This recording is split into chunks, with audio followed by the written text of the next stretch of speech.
Hi everyone. So today we're going to talk a little bit about working with the Fallen Angels Oracle deck. And I've had a lot of you request further discussion about how to connect with the deck at a more intimate level. A lot of you have been finding that, reading with, or not a lot of you, but some of you have found that reading with the deck has proven to be difficult for you. And you've had some trouble connecting with it at a personal level. For me, I have not had that experience. And I believe I did a review of this deck probably like 7 years ago now. It's one that I still use regularly and that I love really dearly. So I'm going to do a couple videos talking about different ways to work with this deck. And these are going to just be suggestions, maybe different ways for you to approach working with the cards and to connect with them. And this first video is going to be more of a discussion about the Fallen Angels Oracle itself, what I have found to be helpful in understanding as I have stepped into a relationship with the deck as well. So the first thing that you'll notice when you open the deck, and I'm just going to show you guys that I have an extra copy because I really love this deck and I use it a great deal. And I don't want to go without having this deck in my collection. So you get this really gorgeous box like this. I think I paid $12 for this originally on Amazon. You're going to see that, the cards come like this, and then you get this guidebook with it. I'm really going to encourage you to spend time reading the guidebook. It doesn't seem very lengthy, and there's not necessarily a ton of information in there, but there is some important information that will help you in understanding how to work with the deck. Now, the first thing that I want to address, which I may not have addressed back in the day, technically you are working with demons here in a way, but actually not really, because what you're working with this deck are actual fallen angels. So they are angels that, got themselves into trouble and were forced out of, we'll say, the kingdom of heaven. And Nigel, who created this deck, discusses that in the beginning, in the intro. He says, and I'm going to read from that right here. These angels were banished from heaven for various reasons. Some because when Adam was created, they refused to bow before him and accept him as a superior being. Others for almost the opposite reason, because they fell in love with the beautiful daughters of men and took them as wives. There are also the angels who fell to earth seemingly by accident during the great war between Lucifer and the other archangels. So those are the angels that you're working with this deck. Slightly different than, say, the Goetia Tarot, which is going to come out in 2020 by Fabio Lestrani, which many of you know I'm super, super excited about. There are other decks that you can access which have demons to work with as archetypes. Now, anyhow, as you begin working with this deck, you can look at these fallen angels as actual beings that you're connecting with, or as archetypes and expressions of self that you're connecting with. You have that choice, whether you're working with a fallen angel or Archangel Michael. You get the choice insofar as how you choose to look at that energy and how you choose to interact with it in your life. So approaching this deck, what I would offer is to approach this with a level of respect, but also taking your time to sit and think about how you want to approach this deck, starting with asking those questions that I just posed. How are you going to choose to look at these fallen angels? Are you going to look at them as archetypes or as actual beings? And depending on which choice you make, how will you wish to communicate with the cards?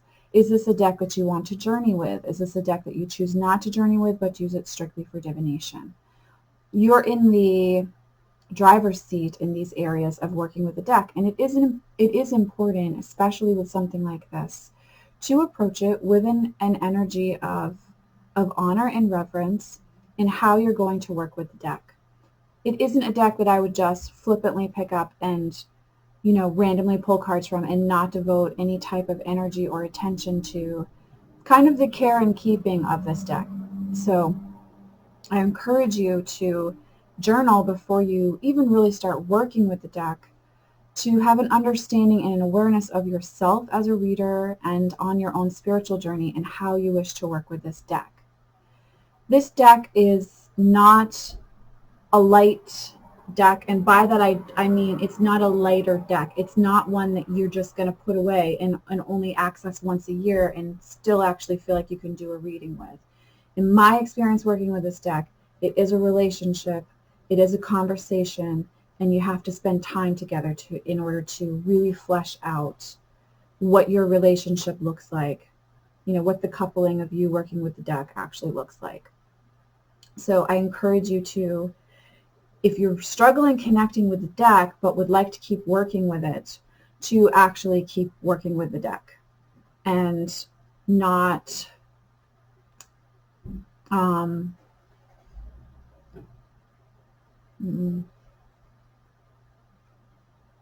not give up or spend a lot of time apart if you want to create a relationship.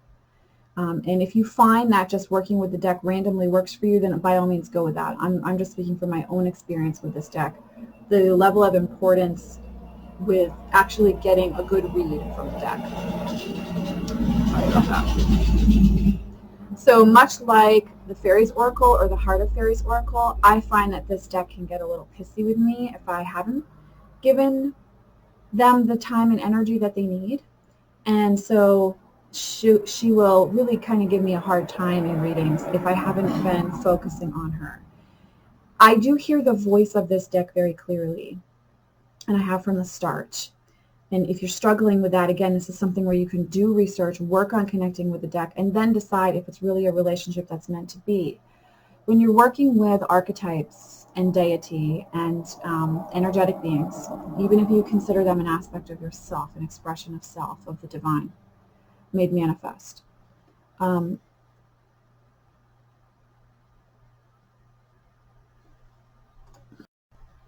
You have to get to know their voice.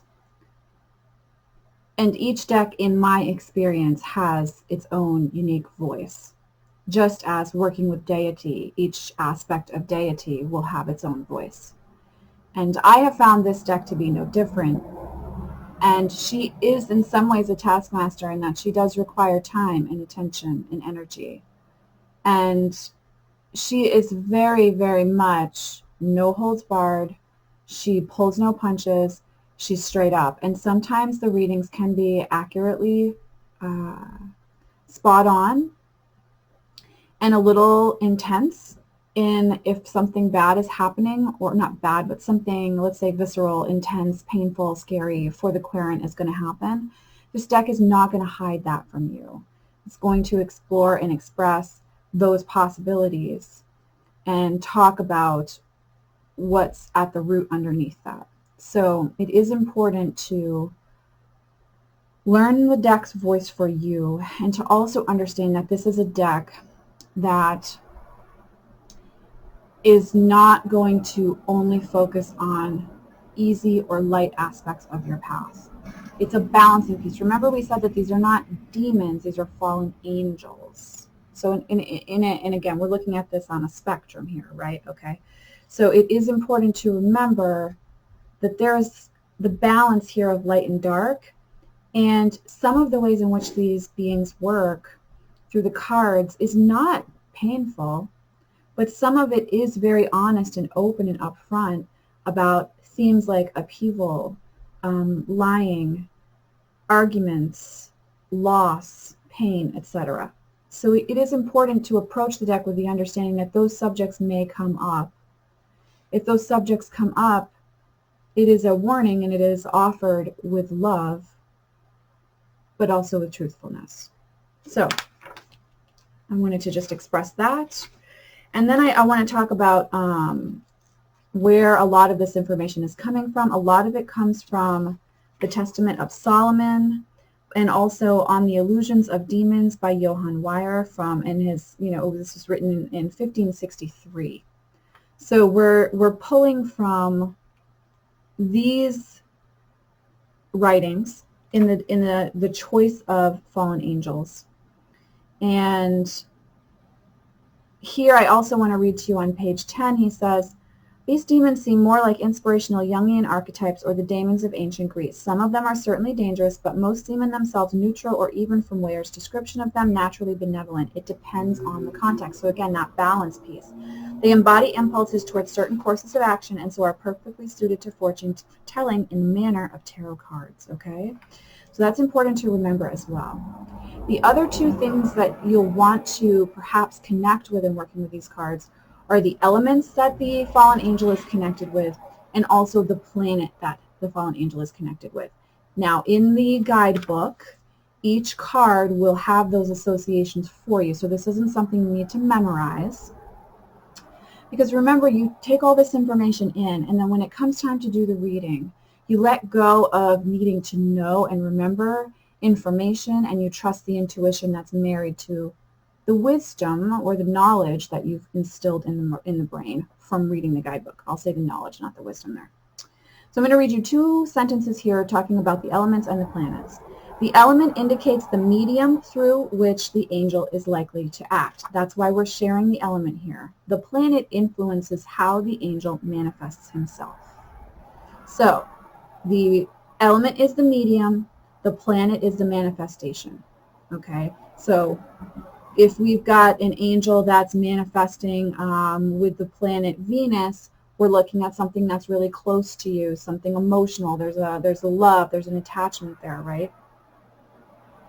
And then if we're looking at, the element of air, well, we're talking about communication, words, and this being the medium through which this fallen angel expresses the energy of the card. Okay, so it might be that communication becomes really difficult and fraught with misunderstanding and painful, etc. So understanding these pieces help you to know how the card is sharing with you that things may manifest in your life, that you may be experiencing things in your life in a specific or broader stroke way based on the element and the planet. So these are things that it's important to me, at least, to have an understanding of working with the deck, and you can absolutely reference your guidebook at any time to remember that. Of course, if you're doing a professional reading for someone, I do recommend that you not access the guidebook during that reading, as a means of figuring out what the card meaning is. That's, that can be quite disappointing for a clairant. So now I want to talk a little bit about working with the cards. And I should just show you as well, the guidebook meanings are listed like this. There's not a ton of information, but it does give you a jumping off point. And there's also a motto included there's a motto included on the card itself. So you'll see AIM 57, and you'll see the word upheaval right there. Okay, so that's our motto. And then there's a bold asterisk message, which is, for instance, let's look up AIM just while we're here. Turbulence threatens to erupt into your life, but it could bring benefits in the end. The element here is water, the planet is Venus. So just from looking at that, we can see that the upheaval is in relation to people who are close to us, loved ones in our life, possibly family members. Probably the difficulty relates in regards to communication around relationships and personal experiences, okay? So then you have a little paragraph that gives you some information on the fallen angel, him or herself, or themselves. So you have some information to get yourself started with. I encourage you to read the guidebook through. I think there's a lot of a lot of knowledge for you to explore there. But also it's helping you to get acquainted with the voice of the deck, which is very sharp and to the point in my experience. There's not a lot of wiggle room with this deck insofar as the meaning as you're looking at your spread. From there you can dive into shadow work very easily, but it is a very clear, sharp, to the point, crisp read, for me at least, working with this deck. I do find, as far as tarot, this deck pairs very well with the Tarot of Vampires, the Hermetic Tarot, the Thoth Tarot, and there are a few others. The Da Vinci Tarot I will use this deck with. and have great experience with. They tend to be more occult themed tarot decks that enjoy connecting with this Fallen Angels Oracle. The Deviant Moon Tarot is another great choice. The Night Sun Tarot is a great choice as well. Every once in a while she'll want to work with a lighter deck like the Line Strider, but not often. So with this deck, I found ritual to be essential, and it's an essential part of the process. So, you know, incense that really works well with this deck, for me, that's Nag Champa or Palo Santo or White Sage. Those type of things being lit while I'm working with this deck, very, very helpful. It's also honoring of the energies themselves. And I found that I tend to have a lot of like feathers and that type of energy, air element energy, when I work with this deck on the altar space, as opposed to, say, stones or something more earthy feeling. So it's definitely very much about communication in the upper chakras here with this deck.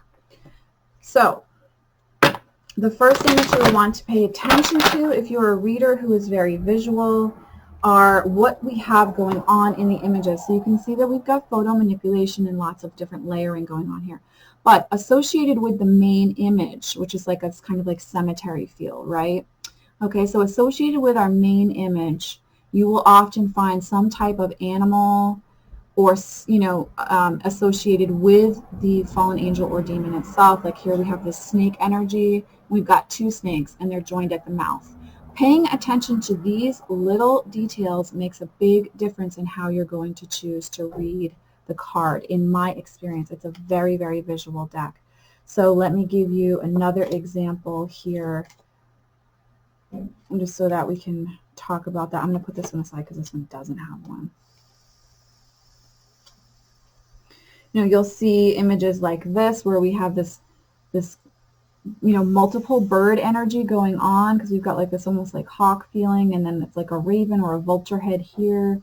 So you get this feel from the images of spirit animals or animal guides that are associated with the angel, which can help you if you have a knowledge of totem animals, spirit animals, even just a very, very perfunctory knowledge, to understand that there's also a lesson here about whatever the animal is associated with, as well as the message of the fallen angel itself. That's twofold and it's combined together. It intertwines and marries in this deck really beautifully.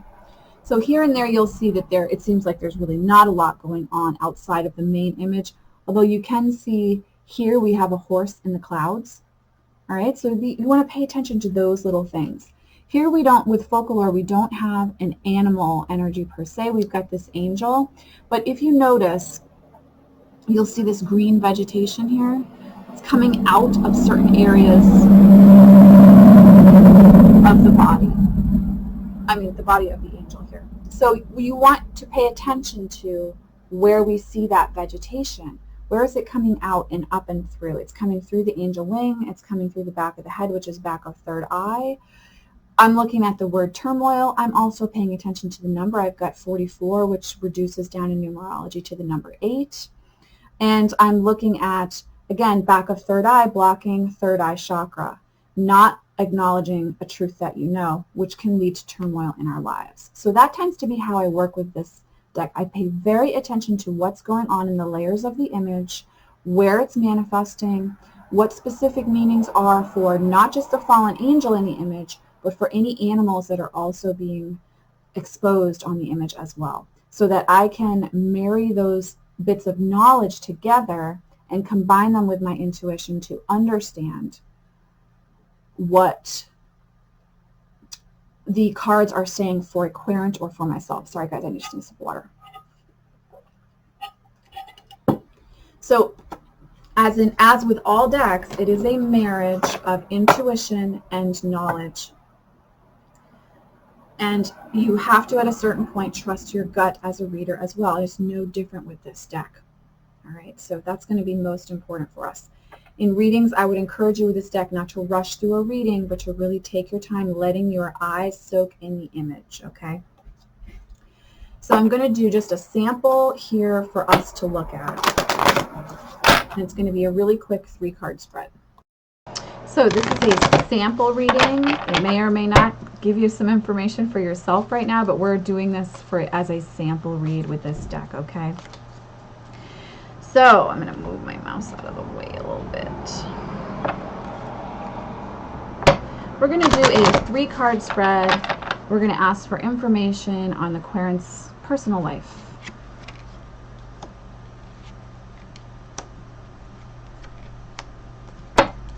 Alright, so we're going to start by just looking at the images and not forcing ourselves to start talking until that feels appropriate. The first card is Fornius with honesty. Alright, then we have Zagan with transformation. Then we have Halthus with respite.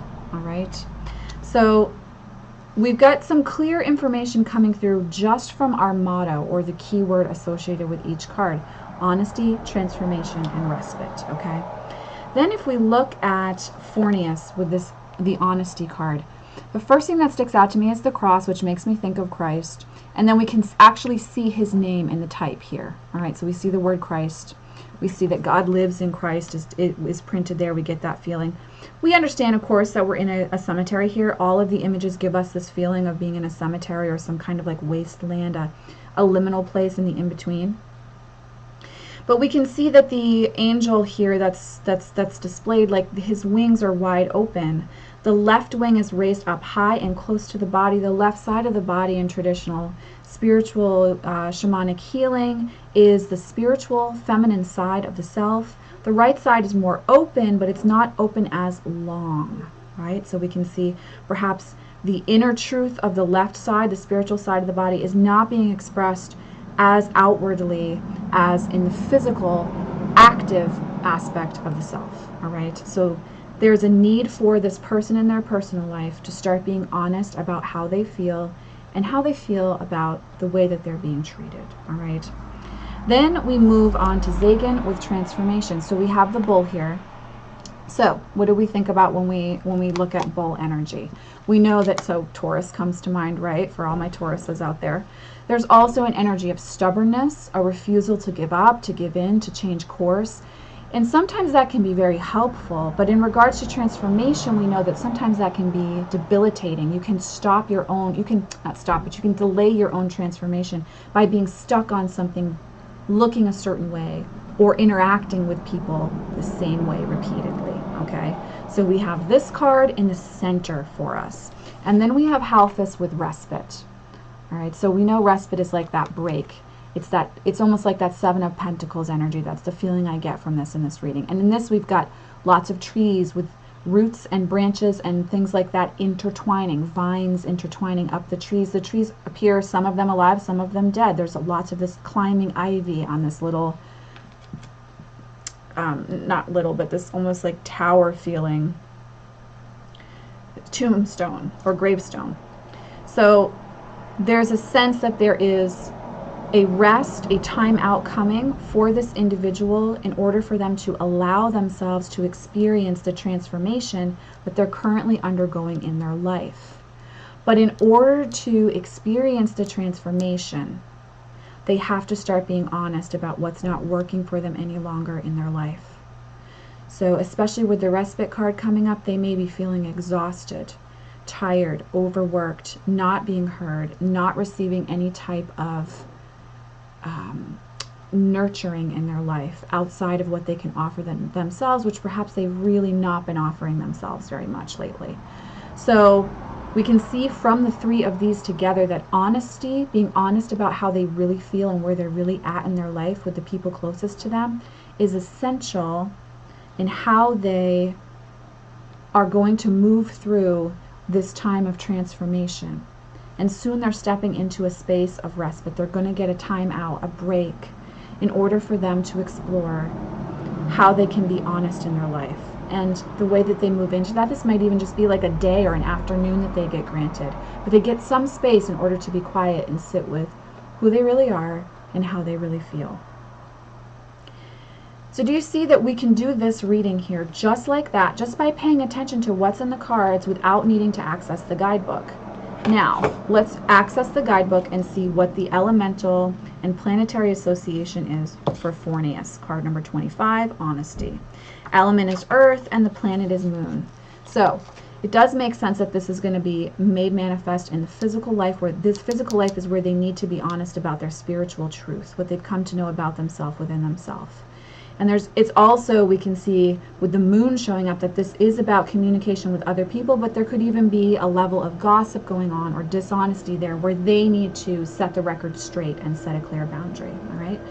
Then let's look at 48, Seiken. The fire is the element, and the planet for Zagan is the sun. So where we were talking about this transformation aspect, we can also look at transmutation here with fire and sun showing up. We've got that kind of leonine energy showing up as well. So there's like an understanding of one's own worth and a choosing to take the difficulty that they're currently experiencing and allow that to move them into a more open space, a more connected space, where there's or at least not as much disparate energy between the spiritual and the physical paths for themselves, and how those two marry together. And then we have card number 43, Healthis with Respite. The element there is fire, and the planet is Mars. So we've got 2 fire cards and an earth card showing up. So we can see that action is required of them in the physical realm. They can no longer run away from this, despite the fact that respite is coming up with Healthis' energy. So with this, again, communication, building defenses, and we have this with that tower energy showing up here. So there is this piece of a break to come to a better understanding about how to be honest and set clear boundaries, which allow for transformation in the querent's life. So you can see how it is possible to give a really clear reading, whether you reference the guidebook or not. And then if you choose to reference the guidebook for yourself at the end of the reading, you can get a clearer picture of how your intuition was leading you kind of in the right direction, really, which is affirmation for you as a reader. But it's not necessary to do the reading. You've read the guidebook. You can put the guidebook to the side and focus on what comes out for your intuition in the reading itself. So these are ways that you can read with the Fallen Angels Oracle that will allow you to have clearer readings that feel authentic for you and allow yourself to feel a sense of connection to the deck. If you want to connect intimately with this deck, then I'm going to recommend that you journey with the cards. This means that you take a journey in your mind.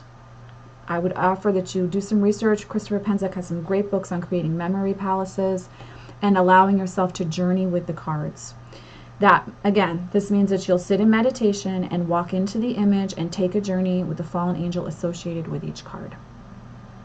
Especially with this deck, do not undertake this task lightly. Be sure that whatever card you're working with is an energy that you actually want to mix with, an energy that you want to take a journey with. Ask your higher self, ask your guides if it's appropriate for you to do that. If you get a no, don't push that. That's not the energy to work with and journey that night. If you get a yes, and that feels right for you, then take that journey with the card and get to know it at a deeper level.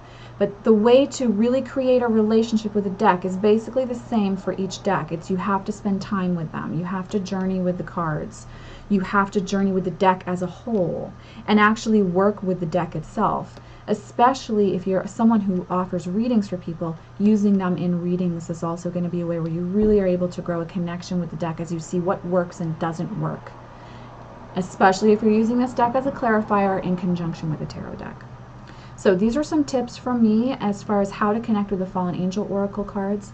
If I feel drawn to, I will do another video on this for you all, but this should at least give those of you who are struggling some jumping off points to build a more in-depth connection with this deck. Journaling with this deck is highly recommended by me. So, as always guys, I'm sending you much love, many blessings. I'll see you in the next video. Bye.